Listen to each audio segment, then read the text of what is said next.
Hi, everybody. Thanks so much for joining us today. I'm Shauna, host of Real Talk, powered by CMD.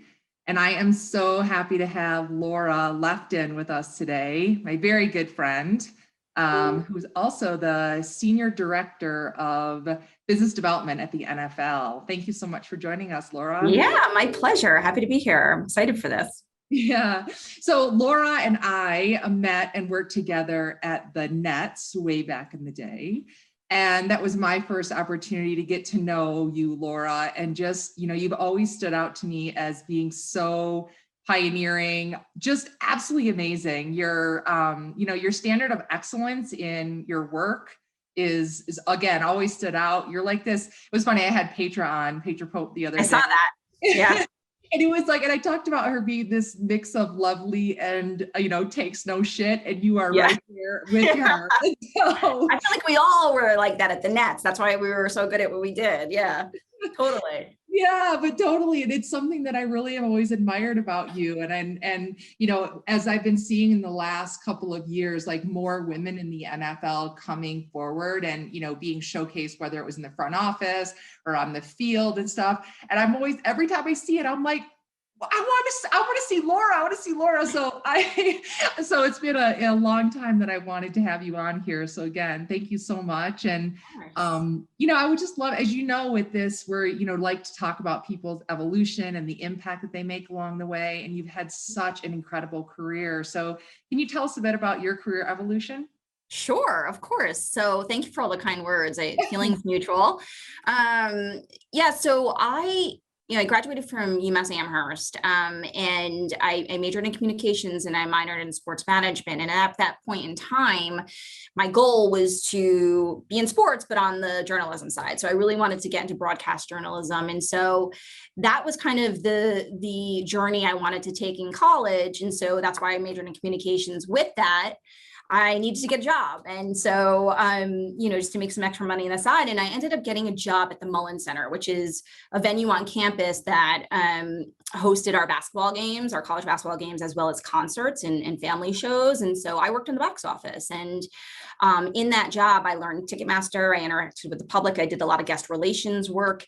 I was like, you know what? I kind of enjoying this. I really, really enjoyed that aspect. And so I was like, I think I maybe want to be behind the scenes, And so I didn't know exactly what I wanted to do, but I knew I wanted to be in sports and entertainment, more behind the scenes. And so I had the opportunity after graduating college to work at MSG in a sales capacity. And it was, when you talk about a foot in the job door, this was the epitome of a foot in the job door. So I was literally selling, it was called the Chase Championships, and it was a tennis match that came to the Garden annually. And that's what I was selling. And it was a foot in the door job. And I was like, you know what, I'm going to take this job and I'm going to make a name for myself at the Garden. And that's what I did. I took the job and I ended up sort of, I guess, a month into it, getting a role in the group sales team.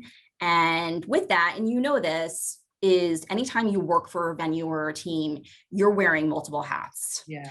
And so it gave me the ability to not only be in sales, which by the way, was invaluable to me, still in this role now that I do, because I was interacting with the public and I saw what that was like. And so, I transitioned to the marketing team there, really on the market research side, because it was fascinating to me to understand the consumer and what motivated them to buy and sort of the psychological aspect of the business. And so a woman at the Garden took a chance on me. I applied for a job after my stint in sales, which wasn't really my wheelhouse. And I ended up working there for 5 years, and really the latter part of my time there was sort of doing a lot of survey work and building out the database for the Garden and Radio City Music Hall. And what happened after that is Matt Zaris, who you recently had on this podcast, he worked at the Knicks and he went over to the Nets in New Jersey, and I'm from New Jersey. So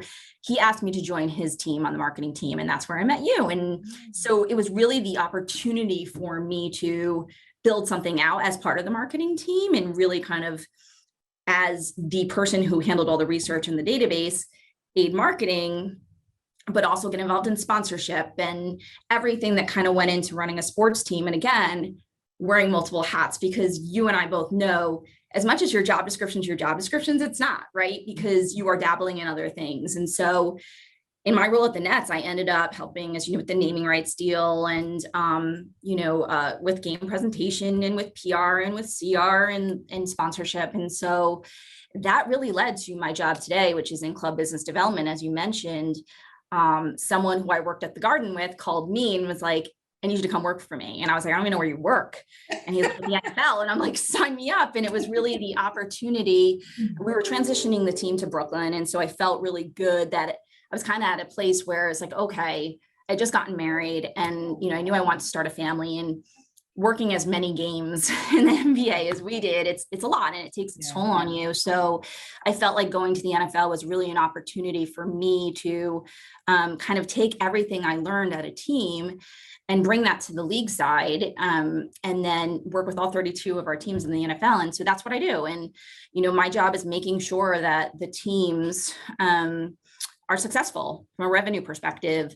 And I work on a lot of our tentpole events here at the league too. And just sort of with my background in marketing and ticket sales, that's kind of where I aid the league on both the team and the league side. So I've been here for 10 and a half years now. And yeah, wow. Here I am.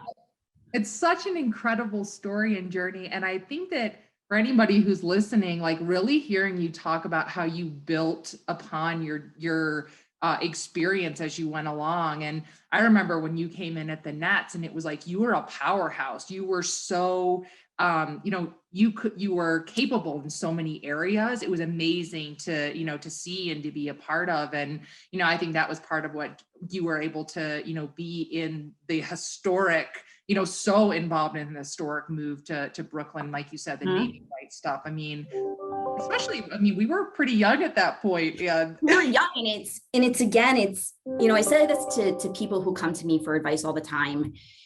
Building your portfolio, you need to challenge yourself and take on things that you may be out of your comfort zone. You need to push yourself. And so for me, remember Brett Yormark, who was president of the Nets, is like, I need you to run digital and social. I'm like, okay. And I'm gonna age myself, but I built out the social media, team and the strategy for the Nets. And we ended up being, one of the top ranked teams in social media, but it was like, yeah, I'll figure it out. I don't know what I'm doing. I'll figure it. I need you to work on the naming rights, and I need you to do inventory management, and I need you to assess the inventory that we're going out with in the sales. Sure, okay. I'm in, but again, it's like, that's why I got tapped for this job, because I built my portfolio, I built my brand, and I had knowledge of every aspect of the business, which now allows me to serve the NFL teams, and I can answer a majority of their questions. Right, across the board. So yeah, absolutely. It's like this mentality. I liken it to this saying about this mentality of yes. It seems like you've always had this mentality of yes, and I'll figure it out, and you do. Yeah. And I think with such a standard of excellence that just shines through. So thank you for sharing all of that. And while we're still on the NFL stuff, I want to ask you, one of these tentpole, I think you called it, elements that you that was so pioneering was the first virtual NFL draft that you really led that effort. So, and then you did last year. So the second year of it, which I think you had said was a bit of a hybrid event. So tell us about that, and how the hell did you pull that off? Yeah, it was interesting, right? I mean, obviously it was a time where, look, I think what you saw where the commissioner was sort of conducting the draft from his basement, we didn't automatically go from, okay, yes, we're going to be on site in Vegas to, okay, he's going to be in his basement. No, I think it was like March 12th where, we were shutting down, right, as a nation. And, we contemplated all different scenarios, should the commissioner be in Vegas? Should we have some fans in Vegas, right? And then when we found out that nope, everything has to be entirely virtual, well, that was like 2 to 3 weeks out from the draft. And so, yeah, we had to figure it out. And when I tell you, it was, everybody was obviously at home. It was Zoom call after Zoom call. And it was a village, and it was a full team effort. And I couldn't be more proud of my colleagues across the board. I think there was a core group of about 50 of us that really kind of figured this out, and made it happen. And, we took on roles that, we normally wouldn't take on, and we rolled up our sleeves because we had to. And, I think the technology piece of it was probably the most stressful, because you're working with all these prospects who are going to be, in their homes, and the Wi-Fi capabilities are obviously not consistent across the board. And so figuring that out, and then, sort of figuring out how we were going to work together and communicate as a league to produce this show from home, it was a whole nother level. But, I'll spare you the gory details, but it was definitely like, again, figuring things out as you go. And so I don't think I slept the night before, quite honestly. But, what I will tell you is the Thursday morning of the draft, night one, the commissioner joined our call that morning, and he said, you know what, things may not go perfectly tonight, and that's okay. And I kind of felt that put me at ease a little bit. I think, for us, there was such pressure during COVID to bring fans back to sports via the draft, that, all eyeballs were on us. Yeah. And so we felt that. Right. And we wanted to bring everybody together with this moment. And so, there was a ton of pressure. And so we made it happen. And it went off perfectly without a hitch. And I was like, wow, did that just happen?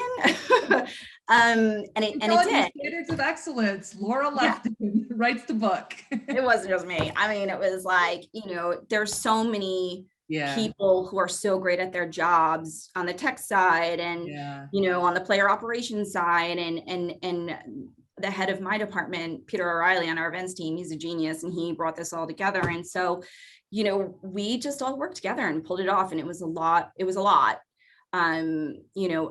the only focus, of course, for those last 3 weeks, but it happened. And, it was the highest rated draft that we've ever done. And so I do think it was that nice balance too of bringing sports back, but also giving back. And so we had Draftathon, where we raised over $100 million for COVID impacted industries. So that was great. And the ability to do that and work with our broadcast partners to do that was my favorite thing I've ever done here. Oh, wow. That's awesome to hear. So what was the big difference this past when you just did it? I think in Cleveland, for me, that was an amazing thing to see. We brought fans back in a really safe way this year, and it was a hybrid version, like you said.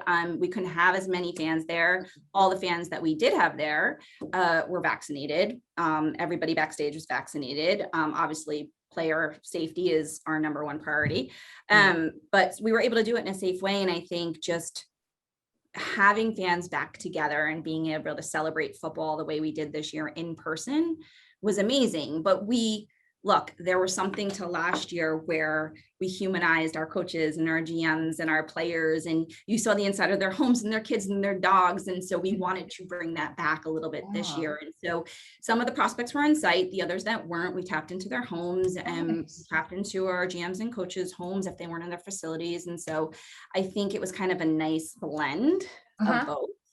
And then we're going to Vegas next year. So sky's the limit for that. So we'll see what happens. But the draft is the greatest. It's my favorite event we do. And there's just a lot of learnings. And I think, COVID as a whole, and I know we'll get that, it's become an evolution, I think, across many industries, but particularly like our industry. So. Yeah, absolutely. Absolutely. So before we go there, I'm going to go to your family life. And not only are you all these amazing things that you've made happen in your professional career, you also happen to be a mom of 3 young kids, wife to another very strong and amazing leader, Dan Lefton, who is, in the industry as well. And, I think I was teasing earlier about how I'm like a dog mom, and I laugh at myself. Daycare, and you're like doing it with these 3 young kids. So, I think like what's it like as, juggling that family life of 2 people in the industry, 3 kids, all of that, the season schedule, off season, all of that. Like how the hell do you do it? Yeah, it's difficult. So he works in the NBA, and I think for us, we have to look at each other's calendar at the start of every month. And, before COVID, I was traveling constantly. And so we just made a pact that if I was traveling, he wouldn't be traveling. If he was traveling, I wouldn't be traveling. And so we just sort of work together in a partnership and make sure it happens. And, I think it was challenging this year though, right? And, having 3 kids, I think, it's sort of like giving birth. Like I kind of blurred out what happened last year, right? It was just like, I was putting on a draft from home during a pandemic and homeschooling my kids. And it was just like a mess. And I'm no teacher. So it was just like trying to figure all that out, but it was a partnership and I couldn't have done it without, my husband. And so Dan and I kind of just worked together to make sure our kids were online and doing their Zooms and learning and doing their homework. And we coordinated schedules and all that stuff. And but the beauty of it is that we talk the same language. So it's like, when you're coming home at night and you're finished with the day, like he could talk to me about his day and I understand it and vice versa. And that's nice to have an understanding, so we make it work. Yeah. Not ideal all the time, but no, but it's kind of like you were saying earlier, it is this like team and this partnership, just as you talk about what makes you so successful, and that mindset at work is also part of what makes you so successful in life, is that say yes mentality and that commitment to team and that partnership and pulling it off together. And it is probably this coordinated, orchestrated, process. Yeah. Not always clean, a little messy, but make it happen. Yeah. And, so while we're on the mom track, also like as a female in the industry, not just sports and, sports and entertainment, but, especially in the NFL and you've come up and you've been there now for, you said over 10 years. So, I'm curious, and as people have asked me this too, and I'm curious what your answer is. Has gender been something that you really thought about coming up, or like what's that dynamic been for you? Look, I mean, I'm aware of it, right? There's definitely certain situations, within my career that it's reared its ugly face for sure. But what I will say is this: I have been fortunate, especially at the Nets, where at the time Bruce Ratner, our owner, made it a priority to put women in high, high roles, right? And so didn't want to see the same face. I remember him saying, I don't want to see the same face when I walk around this office, right? Which I think speaks volumes. And that was, a long time ago. And so, fast forward to here at the NFL, there's a few things. For me, I flip it.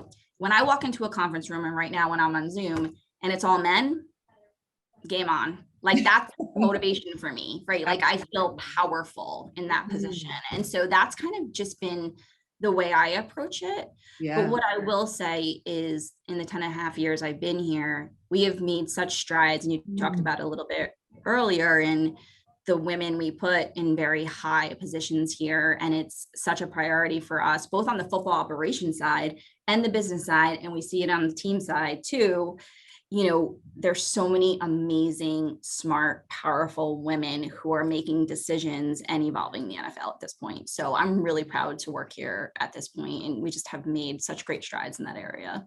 Yeah. It's incredible. Well, I've watched you kick ass and take names, and it's been an awesome thing to watch your journey. So thank you so much for sharing that. And before I let you go, just question going back to what do you think, or what are you able to share with us, or some of the things that are going to kind of stick around from some of the things that you all have been doing, in the face of COVID to shift the game, to shift the interaction with fans? Yeah. So I think, look, we were forced to get creative as a league, right? Because let's face it, all of our teams were in a reduced capacity or no capacity in terms of fans in stadiums this year. So in terms of driving revenue, teams had to get creative, and they found premium products to market, or they found, ways to sell sort of, assets that evolved over COVID. Right. And so I think a lot of that will stay. Nice. I do think, look, I think there's probably some Zoom fatigue, as they say right now, but I do think the ability to tap into our fan base virtually, we can cast a wider net.